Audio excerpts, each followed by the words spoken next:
Trigonometric functions are one of the most important core classes of functions in the calculus curriculum and really in all of mathematics.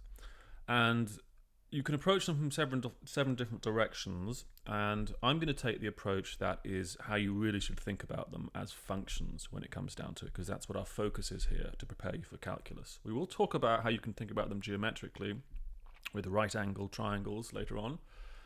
But first and foremost, you should think about them as functions. And I want to kind of lead into this very, very slowly so that you think about these properly, right? So I think many people, when they think about trigonometric functions, it's a real mess of different ideas. They don't have one single idea running through it all. I want to tell you the single, simple concept behind all trigonometric functions. So let's ask ourselves a question, shall we? How can we describe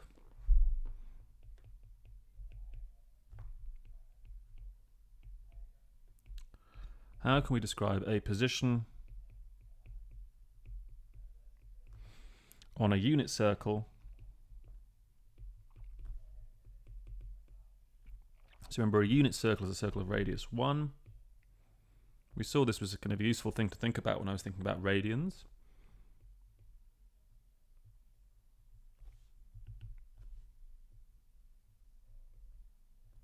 Oh my goodness. Radius 1. And I need to tell you where it's centered. So if I'm going to talk about the position of something, I want to have some sort of coordinate system. So let's have it centered at the origin. Centered at 0, 0. Okay, so let's draw a picture, shall we? So I'm going to have this picture kind of running through the entire video.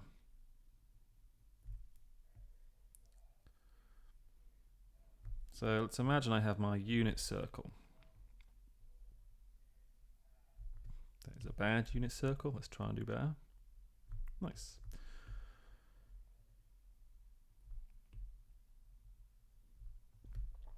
Okay, so let's make it reasonably large. So I think about this as my unit circle. And let's label everything to make sure it's all super clear what's going on. So of course we've got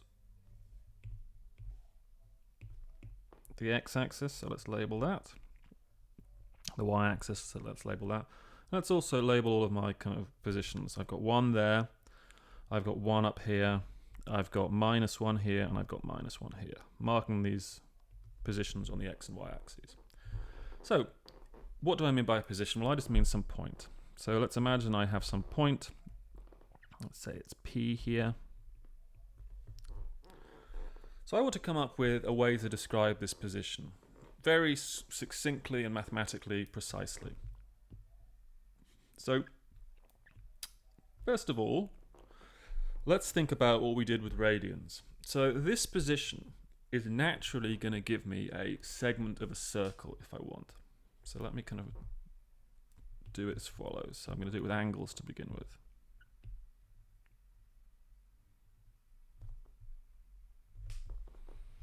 Just the angles approach. And everything's going to be in radians. Don't want any degrees anymore. Degrees are too primitive for us. So let's take this picture and let me explain what I mean by doing it in degrees.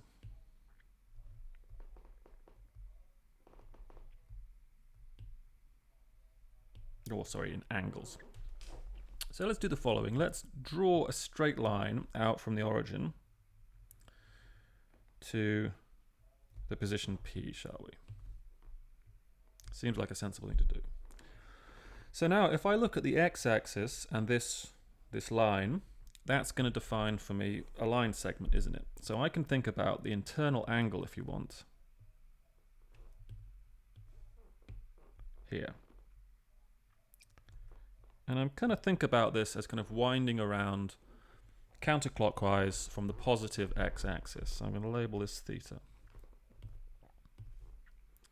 So like I said, I'm thinking about this angle as kind of starting at the x-axis and then winding around counterclockwise. So counterclockwise from the positive x-axis.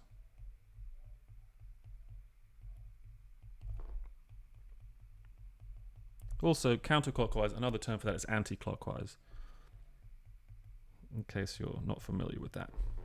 So I often say anti-clockwise. Okay, so what do we know? Well, by definition of radians, if I was to take this segment and I was to look at, let me do this kind of larger, and I was to look at this part of it, so this length, that arc length, so that's the length of this bit around the edge, this would kind of give me the position, right? So theta in radians is equal to this arc length. Arc length. This is the definition of radians. Okay, so that's a really easy way to describe the position P. I just tell you what the angle is. I say, what is the angle winding around counterclockwise from the positive x-axis to give me P? So P will be some angle between 0 and 2 pi here, right, if I want to describe it in this manner. Nice and simple. That will give me a position P, really succinct. So that's pretty neat, but we are living in the xy plane, so it does also make sense to talk about this in terms of x and y coordinates, doesn't it? So let's think about this from that perspective. So from the perspective of Cartesian coordinates or xy coordinates, depending on how you want to call them. They're called Cartesian coordinates after the guy who kind of introduced them, René Descartes.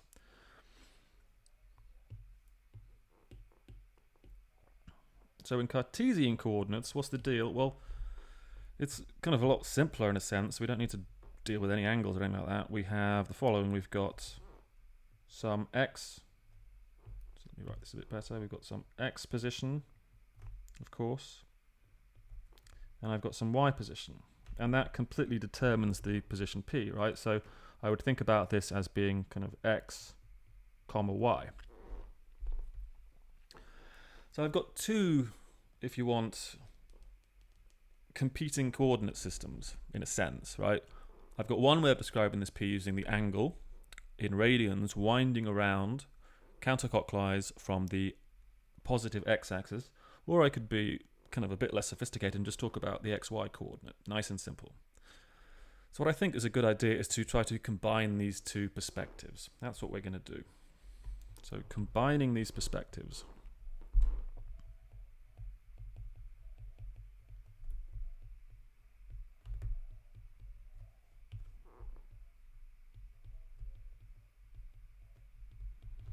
We're going to get the following definition.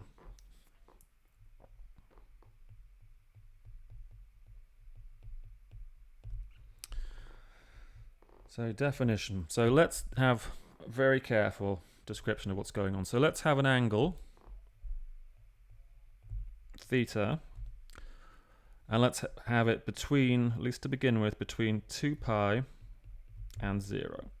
So that gives a nice position P on the unit circle, right? So this give the position P on the unit circle.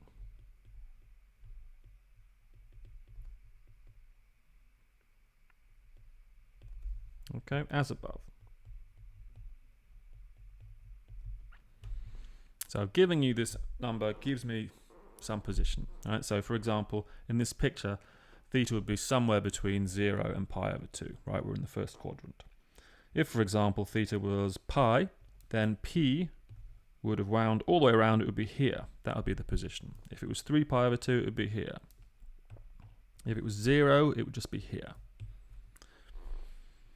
Okay, so what I want is some notation for this position in Cartesian coordinates, in xy coordinates. So here's what we write. Then we write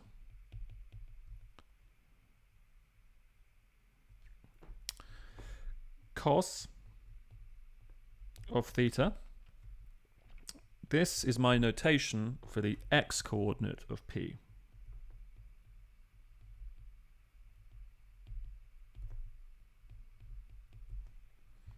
So the x. And I'm going to write sin, pronounced sine, of theta. This is going to be the y coordinate.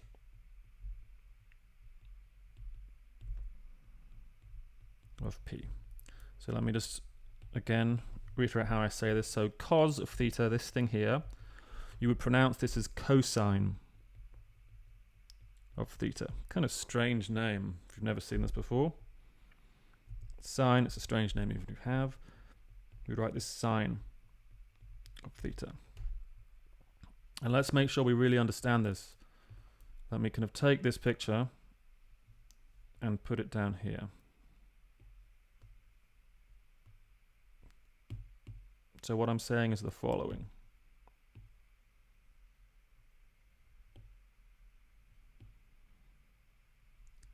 If I have this situation,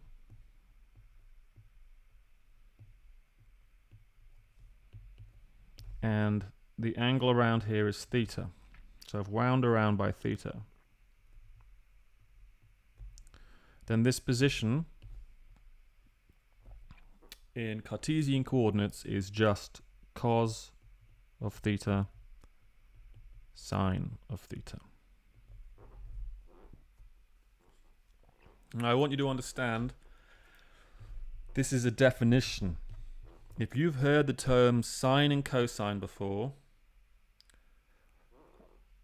and this is not familiar to you, I want you to internally pretend you've never heard of sine and cos. This is how you should think about sine and cosine. This is the meaning of sine and cosine. It is the position on the unit circle described in x and y coordinates. Okay? When you're given by some angle winding around counterclockwise from the positive x-axis. So this is the meaning. When I write cos theta, I literally mean the x-coordinate of this position P. When I write sine theta, sin theta, I literally mean the y-coordinate of P. Right? This is the meaning of these two expressions. Okay, the meaning of these two expressions. So when I personally think about sine and cos, that's the first thing that comes to my mind. Absolute front and center. It's the position on a unit circle described in Cartesian coordinates, the x for cosine and the y for sine. So I think it's vitally important we go through some examples to make sure you really have some intuition for this. So first of all, let's leave this up a second. So what will I do? Yeah, so let's do some examples. So let's start off with theta is equal to 0, shall we? So let's take this picture. In fact, let's go up here and grab this guy.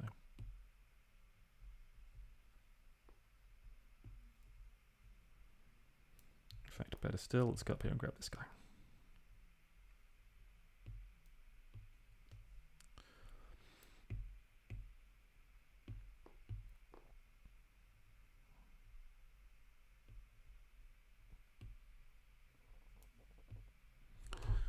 So I'm going to do a few. So let me zoom in a little bit so I can erase this position P, because we're going to go through a few of them. So let's do 4 different examples. I'll kind of fill them in as I go along.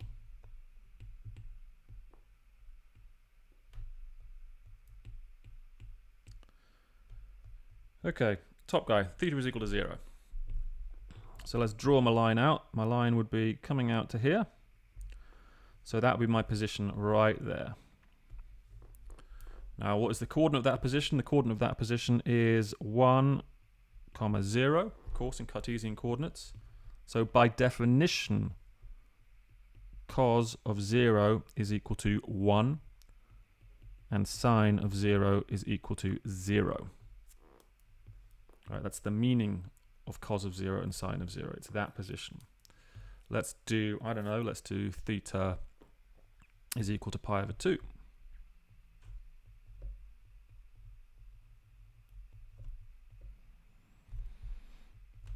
So theta is pi over 2. So what position is that? Well, that corresponds to the position up the top, given by that. So it's this position here. What's that coordinate? Well, that coordinate would be 0 now in the x and 1 in the y. So if I was to write down cos and sine, I would have cos pi over 2, that's the x coordinate, that's equal to 0. Sine of pi over 2, that's the y coordinate, that's equal to 1. Neat. So this is winding around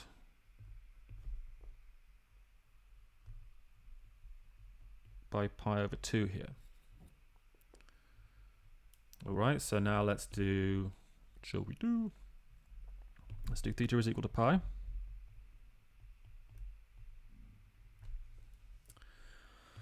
So this would be starting here, winding around by pi, but that's a half revolution, so you'd be over here.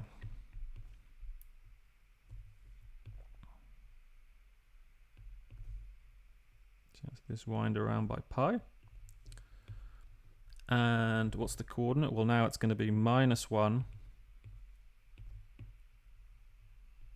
comma 0, of course. The x coordinate first. So this tells you what cos of pi is equal to -1 and sine of pi is equal to 0. So I'm just going through some really simple examples. Finally, let's do 3 pi over 2.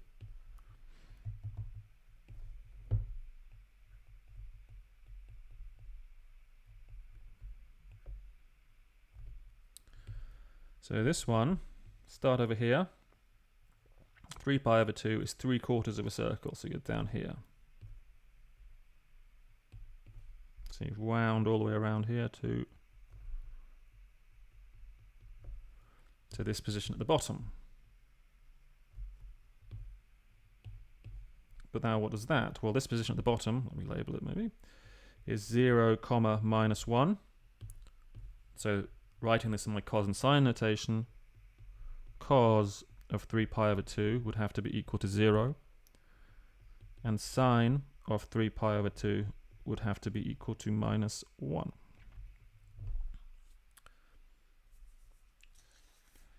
So again, to reiterate here, cos and sine are by definition the x and the y coordinates of the position P given by the angle theta, winding around counterclockwise from the positive x-axis. So that's the definition of them. If I say sine or cos to you, this should be the absolute first thing that flashes into your mind. This is the meaning of sine and cos. Okay.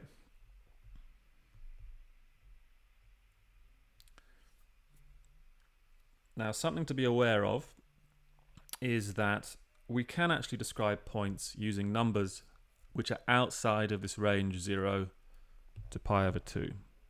So observation. So this is very important. So we can describe a point, let's say P again, on the unit circle actually with any number theta, if we understand how to interpret it. With any number theta. So before, let's just go up to what we did before, theta had to be between 0 and 2 pi, right? Of course it makes sense because it's giving you a specific position on the unit circle. But remember how we did it? Well, we took it and we were winding around. So we could just wind around more. Or indeed we could wind around instead of counterclockwise, clockwise. So we aren't going to be completely restricted. So I'll show you an example in a second, but it's not just going to be restricted to this. So not just those with 0 greater than or equal to theta, strictly less than 2 pi. That's the ones we looked at to begin with to get some handle on this idea of what sine and cosine mean. But let's just do examples to illustrate what I mean. Examples. So let's go back up and let's take the same basic pictures. Shall I steal this guy again? Let me go all the way to the top to grab the same one.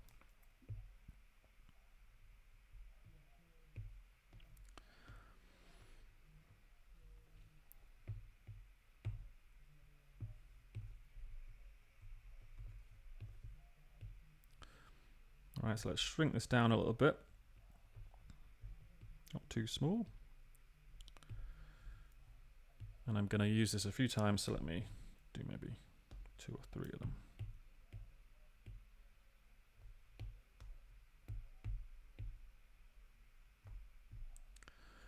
Okay, first example. Let's do theta, which is equal to 3 pi. So I want to explain to you how to appropriately interpret that as a position on the unit circle. So what's 3 pi? Well, what's pi? Pi is a half revolution. So I could think about this as a series of 3 half revolutions counterclockwise. So I could think about this as, well, starting at 0 here, I do pi once, pi again, that'll be 2 pi back to the start, and then 1 more pi, which would give me 3 pi, which would be here. So I can interpret the position given by 3 pi as essentially winding around counterclockwise from the positive x-axis by 3 pi. So I'm basically winding around the edge, if you want, and I travel a total distance of 3 pi. So let me just say that one more time. If I was kind of thinking about this in terms of radians, in terms of arc length, this would be like saying, well, I've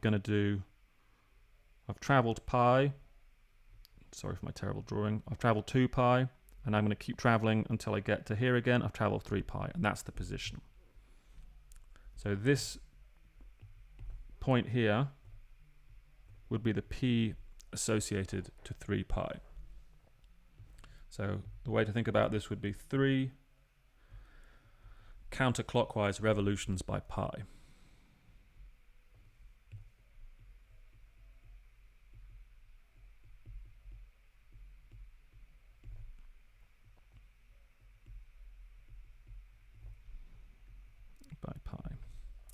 From the positive x-axis.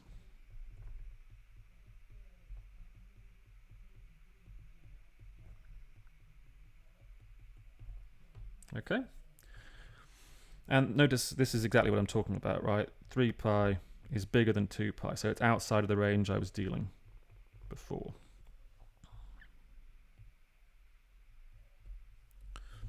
Let's do another one. Let's do theta is equal to, let's say, minus pi over 2. So that was an example where I wound around counterclockwise with more than 1 revolution. So this is exactly the kind of thing we're talking about. This is not in the range I was dealing with before, or not in the kind of the collection of numbers. So this guy is less than 1. So that kind of doesn't fit with what I did a moment ago. So when we're talking about angles, really, you kind of have to talk about positive numbers. It's a bit strange having a negative one. Well, here's what we do. It's kind of just what you'd guess, I think. We start, of course, at the positive x-axis, and because it's negative, instead of going around counterclockwise, we go around clockwise like this. So we go around clockwise by pi over 2, and that would give me this position at the bottom. So this would be your p in this case. Okay, and again, the way I'm going to think about this visually is as a rotation around in the clockwise direction by pi over 2. So I'm going to write it as minus pi over 2, just to really illustrate. You may be asking, why do we do counterclockwise as a standard? Why not clockwise? Well, the reason is, there are several reasons, but it's really because of the way we label our quadrants, remember, right? Because if we're moving counterclockwise, then I'm in the first quadrant, then the second, then the third, then the fourth. So it kind of makes sense, right, that we would want to do counterclockwise. If I was doing clockwise, I'd be in the fourth, then I'd be in the third, then I'd be in the second, the first. So it would be a bit strange doing it in that manner. So this is at the bottom, it's a clockwise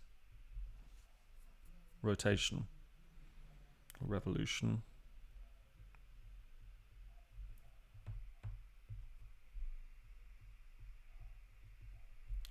Clockwise rotation by pi over 2. So it's clockwise, that's why it's negative. So what does this mean? This means, given any number theta, doesn't need to be between 0 and 2 pi, I'm getting a position on the unit circle, some unique position on the unit circle.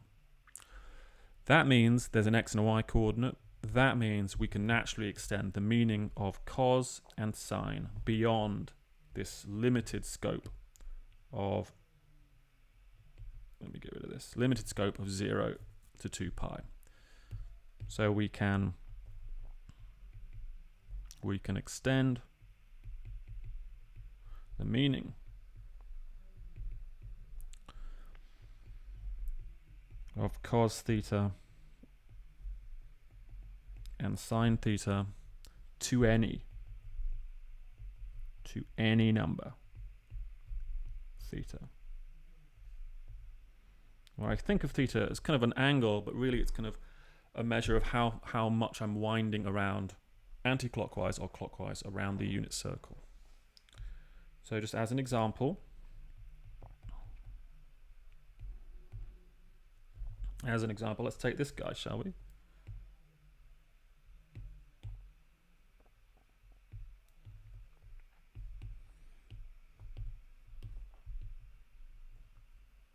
So again, this is theta is equal to minus pi over 2. This is what I've done here. So what do I get? Well, the coordinate at the bottom is minus 1. So the conclusion here would be that cosine of minus pi over 2, the meaning of that should be 0, because that's the x coordinate. And sine of minus pi over 2, that should be equal to minus 1, because that's the y coordinate. So let's make some conclusions, shall we, to make sure we really understand this. It's a simple idea, but one that you've really got to understand.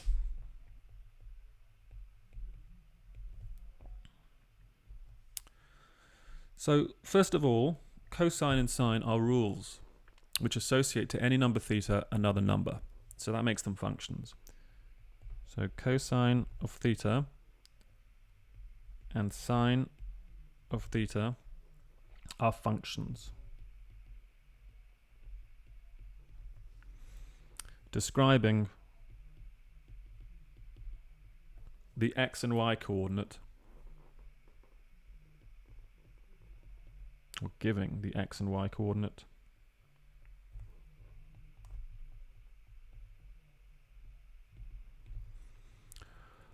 of the point P on the unit circle given by theta.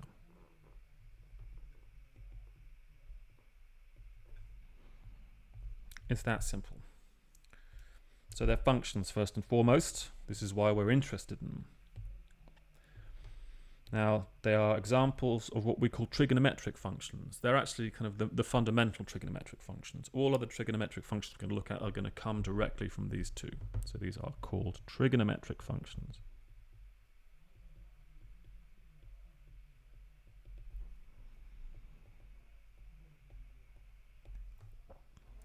This theta, let me just remind us, how does it describe a position? Well, if theta is greater than 0, this is counterclockwise rotation from the positive axis.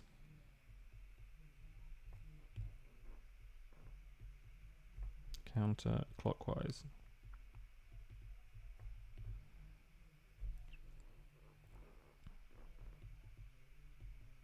rotation from positive x-axis. This is the convention we're using. And theta at less than 0 implies, well, it's clockwise.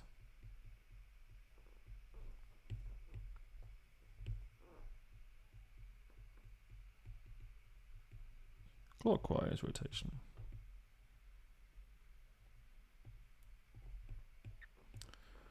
From the positive axis, positive x-axis. And again, theta, now there's no restrictions at all. It can be anything at all. If it's outside, well, if for example it's bigger than 2 pi, you'd be winding around the circle more than once. Doesn't matter. You're still going to give a position p.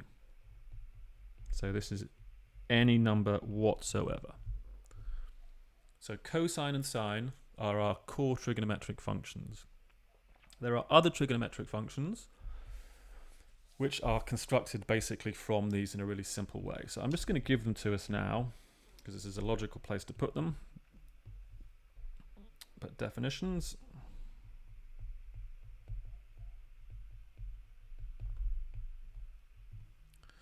So sine and cos, if I take the ratio of the two of them, that is called tangent.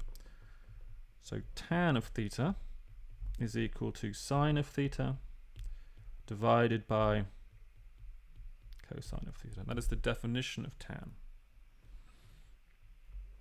Sec of theta is given by 1 divided by cosine of theta. Cosec of theta is given by 1 divided by sine of theta. These are just funny words, really. And cot of theta is equal to 1 divided by tan of theta, which, if you think about it, is cos of theta divided by sine of theta. All right? So these are our 4 other, if you want, important trigonometric functions. And you can see why I've defined sine and cosine first, because they completely determine the others. Just some terminology. Tan of theta. This is a very important one.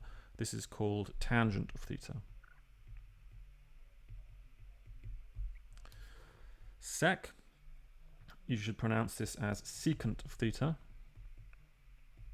These are all coming from kind of Greek words for different geometric ideas. This is called cosecant of theta, and this is called cotangent of theta. And again, something to say, I've got a lot of quotients here, so it's important to understand that these definitions are only valid as long as they're defined. And remember, sine and cos are defined for any theta at all, but you could be dividing through by 0. So as long as these expressions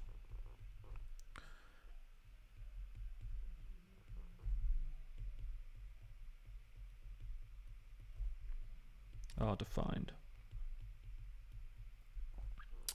And the only issue really is non-zero denominators.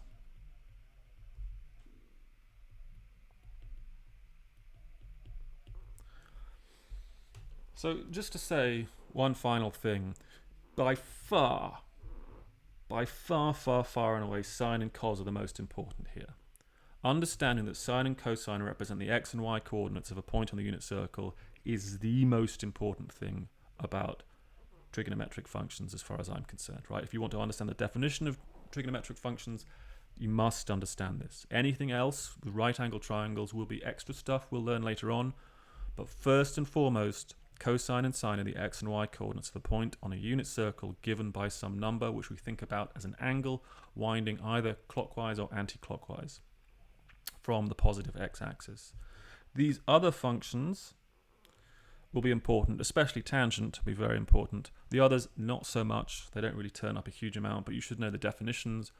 I'm really going to focus almost exclusively, in fact exclusively, on sine, cosine, and tangent, because those are the ones that are going to have the most rich theory. The other ones, not so important. But again, it's the definition that matters, right? What you should take from this video, these couple of videos, is this. This is the single most important thing, right? When you think about sine and cos, you should laser in on this immediately. This is the meaning of cosine and sine, right? This is what should be front and center in your mind.